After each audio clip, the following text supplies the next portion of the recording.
मतलब सूर्य कभी अस्त नहीं होता, पक्का है ना? सूर्य कभी अस्त नहीं होता, वो प्रकाशित होता ही रहता है। हमारे सामने अंधकार है, ऐसे ही हमारे सामने दुख, चिंता, शोक, भय, माया का अंधकार है। भगवान सर्वत्र व्याप्त है, भगवान सर्वत्र व्याप्त है। अब हमको भजन के द्वारा उसको जागृत करना होगा। जो परमात्मा तत्व सोया हुआ है उसे जागृत कर, जे भी जगह तो आनंद का अनुभव हो जाएगा।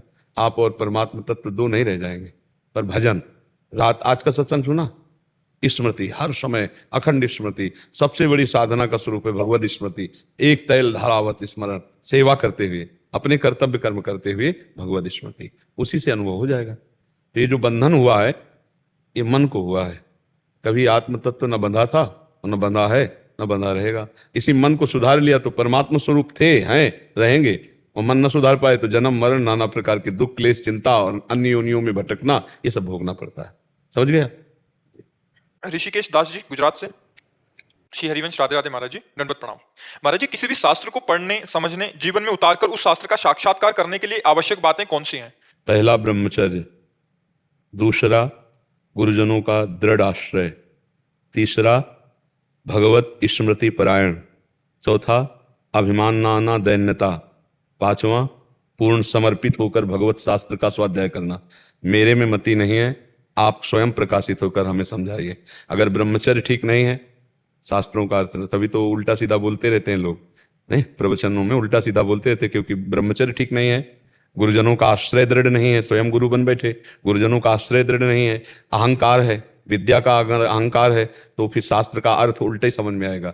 विद्या रूप महत्व कुल धन जौवन अभिमान, सट कंटक देखे जहां राहे न भक्त निदान, राहे न भक्त निदान स्वांग सम नगर नारी के, विषयन हाथ बिकाए न रिझवन भतार के। भगवत रसिक जी कहते हैं, यदि विद्या का, रूप का, कुल का, धन का, यौवन का अपना महत्व अभिमान है तो उसके अंदर ये 6 बड़े बड़े कांटे हैं, भक्ति महारानी प्रवेश नहीं करती। और जब तक दैन्यता नहीं आएगी तब तक शास्त्रों का भाव समझ में नहीं आएगा। शास्त्रों के लिए ब्रह्मचर्य, अहंकार का त्याग करके दैन्यता, और इसके लिए गुरुजनों का दृढ़ आश्रय। कोई भी शास्त्र हम तभी समझ सकते हैं जब हम विज्ञ महापुरुषों से सुने। प्रथम सुने भागवत भक्तमुख भगवत वाणी, जो भगवत स्वरूप महात्मा जन हैं, जिन्होंने शास्त्रों के एक एक शब्द का स्वाद लिया है और साक्षात्कार किया है, वो जब बोलेंगे, उनके मुख से सुनेंगे, तब शास्त्र का रहस्य हमारे हृदय में प्रकाशित होता है। तो अहंकार रहित होकर दैन्य भाव से गुरुजनों का आश्रय लेकर के शास्त्र को उस समय साक्षात भगवान का स्वरूप मानकर स्वाध्याय किया जाए तो शास्त्र ही तुम्हारी बुद्धि में बैठ करके अपना अनुभव करा देगा। जब तक ब्रह्मचर्य नहीं, गुरुजनों का आश्रय नहीं, अहंकार का त्याग नहीं, दैन्यता नहीं और शास्त्रों में भगवत भाव नहीं, तब तक नहीं। शास्त्रों में भगवत भाव देखना हो तो गुरुवाणी का कैसे सम्मान करते हैं सिख भाईजन, ये देखिए आप। अगर शास्त्रों का सम्मान देखना है तो वहां देखिए कैसे गुरुवाणी का सम्मान, चंवर डुलाते हुए, हाथ जोड़कर, ऐसे गुरुवाणी जी का पाठ करते हैं, हाथ जोड़कर खड़े होकर। और जब गुरुवाणी जी चलती है तो आप देखो कितना समुदाय उत्सव आनंद मनाते हो। हम अपने ग्रंथों को, अपनी सद्वाणियों को कैसे विचार करके देखिए कि मतलब कैसा आदर, कैसे पढ़ा, ऐसे रख दिया, वस्त्र के द्वारा आवेष्टित भी नहीं है और किसी वस्त्र का आसन भी नहीं दिया, तो भला शास्त्र उसके हृदय में स्फुरित होगा, शास्त्र का भाव स्फुरित होगा। तो शास्त्र तभी समझ में आते हैं। श्री सुखदेव जी एक बार केवल भगवान व्यासदेव जी ने पढ़ा, सब याद हो गया, क्योंकि बाल्यावस्था से बैरागी, ब्रह्मचारी और भगवत स्वरूप में स्थित। तो शास्त्र सब भगवत स्वरूप है।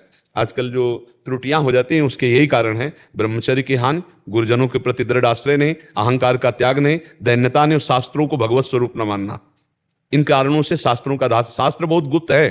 शास्त्र जैसे कहता है कि आप उत्तर की ओर चलो, अब इसके बाद जो मुड़ना है वो नहीं बोलेगा, वो गुरु बोलेगा कि उत्तर की तरफ से पश्चिम की तरफ मुड़ना, फिर सामने जाकर पूर्व की तरफ चलना है। अब वो सीधा उत्तर की तरफ चलेगा नहीं पाएगा, शास्त्र का रास्ते नहीं। जैसे पहले राजा लोग अपनी संपत्ति को छुपाने के लिए भूल भुलैया का मार्ग रखते थे और इसके बाद वो संपत्ति का स्थान रखते थे, तो उस मार्ग को वही पार कर सकता है जो उसका ज्ञाता है, अन्यथा वो घूमता रहेगा, वो संपत्ति तक नहीं पहुंच पाएगा। तो जो रसमय ग्रंथ हैं, जो भगवत स्वरूप ग्रंथ हैं, इसके आचार्य और गुरुदेव ही ज्ञाता हैं। अगर उनके चरणों में उनकी आराधना करके तो आप संपत्ति तक पहुंच पाएंगे, शब्द ब्रह्म का अनुभव कर पाएंगे। नहीं तो आप केवल ऐसे बोलते रहिए, ना आपको समझ में आएगा और ना दूसरों के समझ में आएगा। वो बस बैठे हैं, बस सुन के चल दिए, आप सुना दिए, और अंतर ना आप में पड़ा ना सामने वाले में पड़ा, क्योंकि आपने अनुभव ही नहीं किया। अनुभव गम में भजें जय संता, जब अनुभव करके बोला जाता है तो फिर ऐसे मौन रहे, बोले ना, जब बोले तो हृदय की ग्रंथि खोले, तब माना गया कि शास्त्र का स्वाध्याय हुआ है। वो तभी होगा जब हमारा निरंतर भगवत चिंतन दैन्य भाव से, गुरुचरण आश्रय बहुत आवश्यक है। और आजकल सबसे ज्यादा घाटा इसी बात का हो रहा है कि गुरु चरणों का आश्रय नहीं रखा जाता। अहंकार इतना प्रबल हो जाता है कि हम स्वयं बहुत जल्दी अपना प्रचार प्रसार करते हुए सिद्ध बनना चाहते हैं, इससे बहुत बड़ी हानि हो जाती है। गुरु चरणों की दास्ता के बिना ना पाई है बिन स्वामी अकेले। यहां तक लिख दिया विपिन बसत बैराग जित जो लड़काई खेल। अगर वृंदावन वास कर रहा है, बड़े तपस्वी है, बड़ा बैरागी है, लेकिन स्वामी जी महाराज के चरणों का आश्रय नहीं लिए, आचार्य गुरुजनों का आश्रय नहीं लिए, तो ना पाई है, ना पाया है और ना आगे पाएगा। बिन स्वामी अकेले। ये इसीलिए गुरु चरण, आप उपनिषदों को देखो पढ़ के, 12-12 वर्ष केवल सेवा करवाई और इसके बाद एक शब्द बोल दिया, तुम प्राण नहीं हो, तुम मन नहीं हो। छांदोग्य उपनिषद में देखो तब वो चिंतन किया, तो ये 12 वर्ष सेवा क्यों करवाई? अधीनता, गुरु की अधीनता आई कि वस्तु का प्रकाश हो गया। तो शास्त्र तभी समझ में आते हैं जब गुरु प्रसन्न हो, गुरु की अधीनता हो। यहां तक वर्णन आया कि पढ़ाया भी नहीं, चारों वेद स्फुरित हो गए। आपने पढ़ा होगा महाभारत में, आप पढ़कर देखिए, ऐसे महापुरुषों के चरित्र आते कि पढ़ाया भी नहीं गुरु ने। और सामवेद आदि जितने वेद है, ऋग्वेद, यजुर्वेद, अथर्ववेद, सामवेद, ये चारों वेद उसके हृदय में अरे गुरु महिमा बड़ी अमोघ है।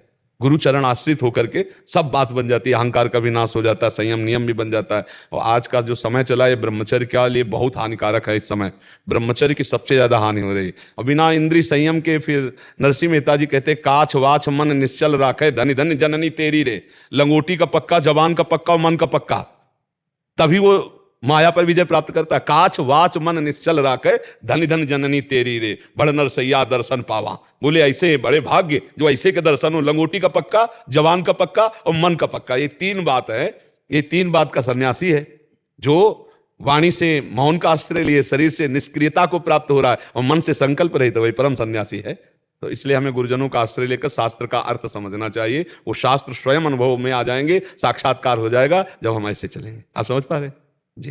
डॉक्टर सत्या सारस्वत